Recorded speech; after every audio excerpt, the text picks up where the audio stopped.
Uzaq tarixdagi Uyg'urlar Taklimakonni quchoqlab yotgan tarim uymonligining atrofidagi bo'stonliqlarda yashash jarayonida o'zining qaysar xarakterini yetildirgan.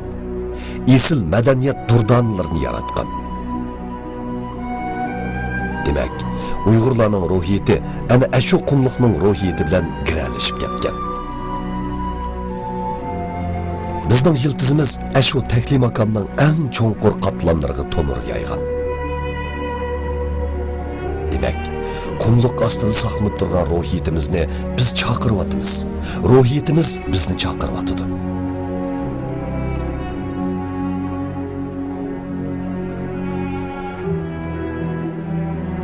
Taklimakonning qumdanchilari mikroskop ostida bizni hayron qoldirdi. U aslida bir xil qimmatli go'har. Taklimakonga dumlangan qadimiy ruhning chaqnishidan ro'yobga chiqqan qatma qumdan iborat bu yangi san'at shakli qandaqmi qaragan kishini jalb qilmay qolmasin. Shunga har bir qatma qum rasmi biz uchun qimmatli go'hardir.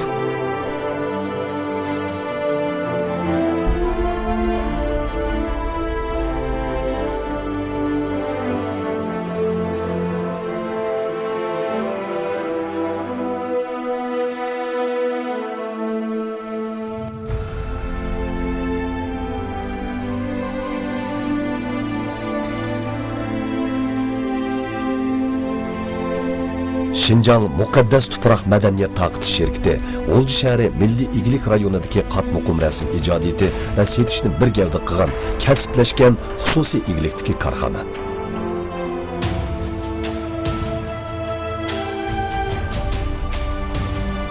Şirkat 2006-yılı qurilgandan buyon qatma qumdan iborat bu yangicha san'atni tanishtirish, rivojlantirish va davomli yangilik yaratish yo'lida to'xtamay izlandi.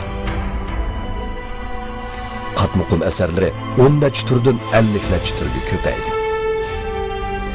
Bir necha xizmatchi xodimdan 100 dan ortiq rassom va rasm ustunlaridan tashkillangan kasblashgan ijodiyat qo'shiniga taraqqiy qildi.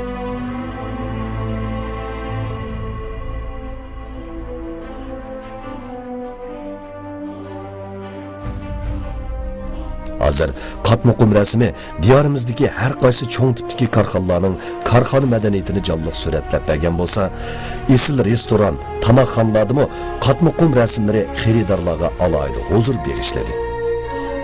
Hamda uy bezashdagi yangi san'at turi bo'lib qoldi.